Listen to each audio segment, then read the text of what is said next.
Greetings, YouTube. Today I'm going to be reviewing the book Lethal Warriors, when the new band of brothers came home, uncovering the tragic reality of PTSD by David Phillips. PTSD, for those that don't know, is post-traumatic stress disorder. In World War I, we would have called that shell shock, which is what the term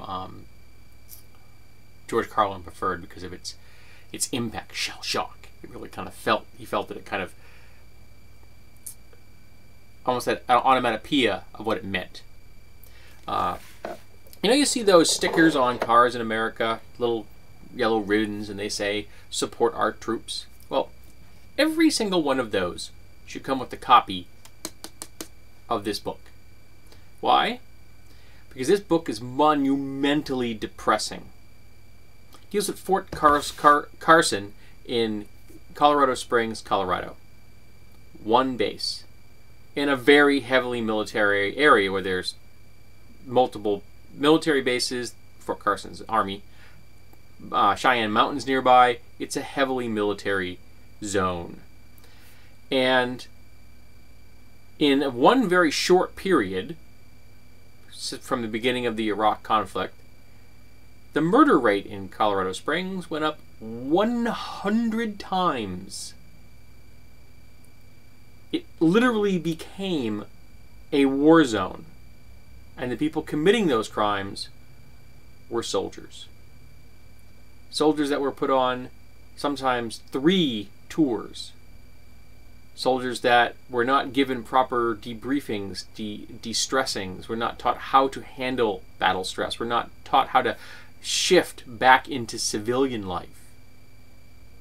Now, I'm of the opinion that the budget for caring for our soldiers, every branch of the military, I don't care what you want to call them, our service people, every single dollar for the budget of caring for these men and women should be put into the budget for the war. It should not be an afterthought when you have to worry about the VA covering it. No. If you're going to go to war, you have to factor in the cost of caring for these men and women after they have made their services to America. And we trained these people in the infantry, and that's particularly about infantrymen here, and other branches of the Army that didn't have anything to do, so they were turned into infantry. For example, the artillery divisions had almost nothing to do in Iraq. So they put those guys on patrols. Even though they were not trained as infantry, that's what they ended up doing. And we didn't prepare them. We didn't help them handle it. The level of aid for in-action services, the psychological support group network for them in Iraq was non-existent. When they started falling apart in the field, a lot of the time they were chaptered out, which meant they suddenly had pre-existing personality disorders that they hadn't had prior to this moment, but this meant the Army could kick them out and not have to discharge them, give them medical discharges, and pay them benefits. So they threw these men onto the streets of Colorado Springs, essentially still in the mode of combat. And what they did when they got there was rob and rape and beat and assault and murder. Because one of the byproducts of war is crime and violence. Now, the thing is, what their experiences did was ratchet them up from one level of criminal activity to the next. So those that had no criminal record, like people like me, they would have become more aggressive, potentially having domestic problems, maybe even domestic abuse, potentially heavy drinking, drug use, things like that. Those that had a predisposition to that kind of behavior prior to their service went up to the next level, became actual criminals. And those that had any kind of criminality from their past became rapists and murderers. And in some cases, these men murdered just because they could. One case where a man fired an AK-47 out of a vehicle at 2 people putting up signs for a yard sale. It wasn't a spray and pray. He fired 12 rounds. He hit 11 times. I guess the military did their job. And one of the first things the Army did when all these things started to fall apart, I mean, when one of these units came back, they had a month leave. The men, to get that month leave, they had to lie and say they didn't have PTSD. Within 2 weeks of that leave, one of the members of that unit shot his wife 5 times with a 12 gauge and then killed himself. 2 weeks into the leave. They hadn't even gotten back onto base and to start their quote-unquote, reconditioning, preparing them for the next tour. Now, there's supposed to be 24 months of downtime. They had 15. And they threw them back at the meat grinder. Every single day facing IEDs and EFPs. An EFP is an explosive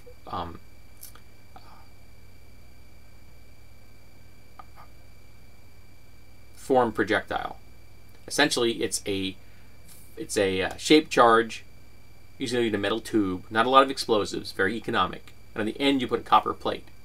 And when you detonate this thing, the copper plate becomes a spear that will go right through any kind of armored window. Now, the weird thing is, it took the insurgents quite a while to figure this out. I knew about EFPs 20 years ago. I find that weird that it took so long to figure out if I knew about them. And I didn't never have a desire to use one. The people who would have a desire to use one in my book would have picked this up sooner, but they didn't. And we may have taken all of the artillery away from the Iraqis, but we didn't take all their shells away. And they took those 155 millimeter shells and turned them into IEDs. Hundreds of them. And some of these men got blown up 5, 12 times. Concussion after concussion after concussion. Traumatic brain injuries. PTSD. And they just handed out medication to these soldiers like candy. Antidepressants, anti-seizure medication, antipsychotics, sleep medication. Anti-seizure stuff that was supposed to help them. And all these things interacting with each other. And you know, you could buy drugs over the counter in Iraq, like Valium. So some of the troops started to medicate themselves, not to mention alcohol, cocaine, marijuana. All while being put under incredible pressure every day, going out, being blown up, and never seeing an enemy. And some of these men just murdered Iraqis, committed war crimes. And those that didn't commit war crimes, the soldiers witnessed war crimes, day after day after day. One of these soldiers just executed 12 people in the street one day, because he could. When being interviewed in prison, someone said, well, how many did you kill that day? He said, I don't know. Maybe 12. It was just like only 12. We did this. And one of the first things the military said is, well, it's not our fault. They had pre-existing conditions. We didn't turn them into killers. I got news for you. If we put men and women into the infantry and the military doesn't turn them into killers, they failed at their job. That's what they're supposed to be. Killers. But all the time and effort it took to train them into killers, we have to take just as much time and effort to turn them back into civilians. And we didn't. At Fort Carson, at one point, they had a staff of 35 to take care of 1,200 patients with PTSD. All, well, actually about half of them, living on some kind of medication cocktail. Many of these drugs, which said, and they told us weren't told this, if you stop them abruptly, you could become suicidal. Guess what they had all over the place in Fort Carson? Suicides. Now, thankfully, they eventually got a commander who did something about it. A man who had one of his own sons commit suicide and another son die from an IED in Iraq. So he knew the experience. He saw his sons in these men. And he did what he could. They brought in epidemiologists to actually look at all the criminal activity. Actually, they focused on attempted murder and murder. And their results were something that was bleeding obvious to anybody, that war equals crime. That war damages people. And we didn't care. We held parades and we said, oh, good job. Then we didn't give them the drug support. We didn't give them the PTS support. We didn't train them. And if any of these soldiers said they needed help, they were abused and harassed or ignored by the military structure, told they were lazy and shiftless, that PTSD was a made-up condition. They were just trying to get out of being soldiers. That these men were afraid to admit this because they didn't want to end their military careers. Well, guess what? Some of them ended up with their military careers in prisons after murdering people.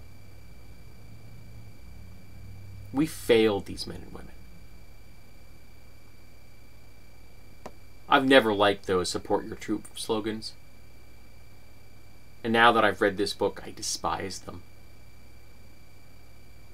Because we don't support the troops. Now, there are better programs now than there were, thankfully. But they're still not enough.